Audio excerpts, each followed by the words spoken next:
guys at welcome back sa ating mini vlog. For today's video nga pala maaga kaming gumising ni Mahal dahil nag-aya yung family niya para magsimba.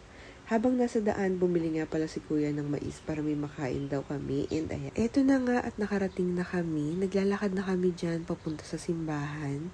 Sila nga pala yung kasama namin, si Diche, si Ate, si Maru, si Jaira, si Bebe, si Nanay, si Tatay, pati na nga rin si Kuya at si Ate Ini. Ito naman guys, yung loob ng Manawag Church. Madalas kami magsimba ni Mahal dito kung natatandaan nyo yung mga video natin. Ito naman guys, nung nagtulos na ulit kami ng kandila and habang inaantay nga namin yung pagbe-blessing dito sa may blessing area dahil bumili nga kami ng mga bracelets. Forever and ever. Amen. May the Lord guide your journey so that you may travel in peace and safety and arrive at your destination. We ask this through Christ our Lord. Prayer of blessings of rosaries and other religious articles.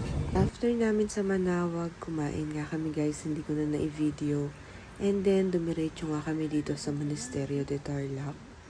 Hindi nyo naman, ang ganda talaga dito. Ito yung napupunta kami dito, medyo makulimlim.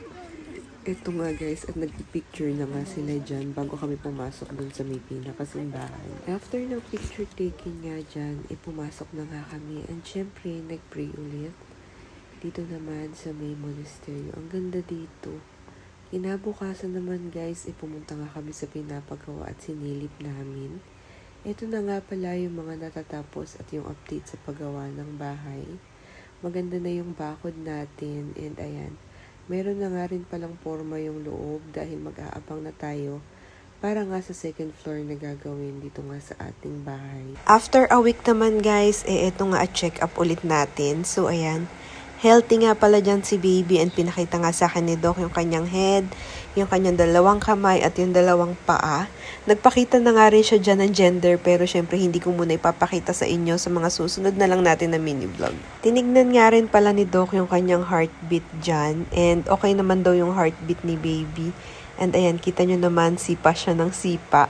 Tinanong ako ni Doc kung ano yung hula namin sa baby namin. Tapos na sinagot ko guys, kabaligtaran nga yung kanyang gender. And ayan, healthy naman si baby so far, 4 months na nga tayong preggy. And ayan, nag-uunti-unti na nga rin pala ako guys ng mga gamit ni baby para hindi isang bagsakan yung pagbili namin. Kapag nakakita ako ng sale na wipes and laundry detergent, ayan, inuuna ko na silang bilhin. Nag-aabang lang ako guys ng sale nito kapag midnight dahil nga nagigising talaga ako guys ng hating gabi. Wipes at laundry detergent pa lang. Yan nga pala is recommendation ng kapatid ko kaya yan yung binili ko. And mini update ulit sa pinapagawa ng bahay. Ito na nga siya guys. Kung makikita nyo, gawa na yung mga bakal na ipangpoporma para sa ating second floor. And hanggang labas guys, may porma na siya dahil slab din yung aming terrace sa taas. And ayan guys, meron na nga siya dyan bakal. Yan yung gagawing biga para dun sa ating second floor. And ayan na din yung ibang bakal nilagay na nila dyan, tsaka sa baba. Yun lang muna dahil wala naman tayong masyadong ganap nitong February. Bye!